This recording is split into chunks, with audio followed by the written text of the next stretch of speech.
Polemik pemilihan kepala daerah melalui DPRD bergulir kian panas. Beberapa partai politik mengusulkan dan menyetujui pilkada via DPRD dengan alasan efisiensi.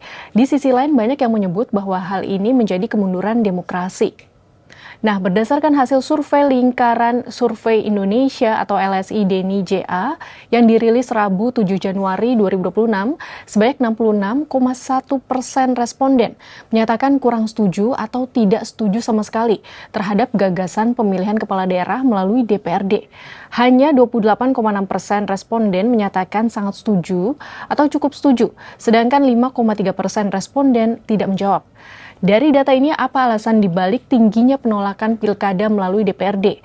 Lalu apakah data ini mencerminkan suara rakyat berbeda dengan suara parpol? Bagaimana dampaknya bagi parpol dan pemerintahan Prabowo Gibran jika wacana pilkada via DPRD ini disahkan dalam RUU Pemilu?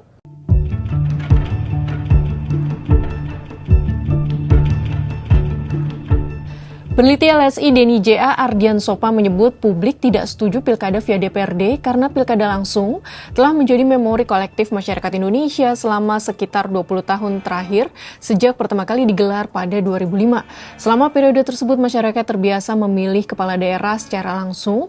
Selain itu ada alasan lain yang lebih krusial, yaitu ketidakpercayaan publik terhadap DPRD dan parpol. Penolakan terhadap pilkada DPRD tinggi karena ketidakpercayaan terhadap DPRD ya.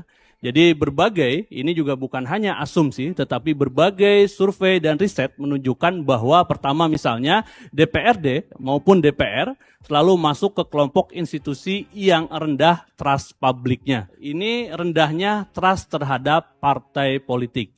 Tadi kita bahas DPRD dan DPRD tidak bisa masuk orang menjadi anggota DPRD tanpa melalui partai politik. Di saat yang bersamaan juga image daripada partai politik terkait dengan kepercayaan terhadap partai politik itu juga masih rendah ya.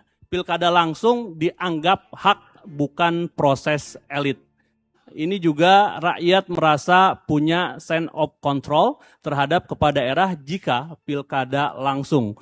Nah, belakangan di media banyak pernyataan parpol yang menyetujui pilkada via DPRD. Apakah hal ini benar-benar suara parpol yang berasal dari konstituen atau jangan-jangan suara elit parpol? Di survei yang sama ternyata mayoritas konstituen Partai Gerindra, PKB, Golkar, Demokrat, Nasdem, PDIP, dan PKS tidak setuju pilkada melalui DPRD. Jika berdasarkan data 66,1% publik tidak setuju pilkada melalui DPRD dan diperkuat dengan konstituen parpol mayoritas juga tidak setuju.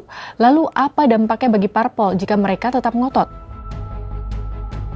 Ardian menilai penolakan publik terhadap pilkada melalui DPRD berpotensi berdampak elektoral bagi partai yang tetap mendorong wacana tersebut.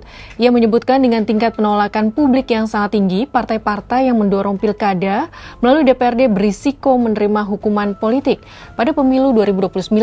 Risiko tersebut muncul karena sikap partai dinilai tidak sejalan dengan kehendak mayoritas publik yang masih menginginkan pilkada langsung.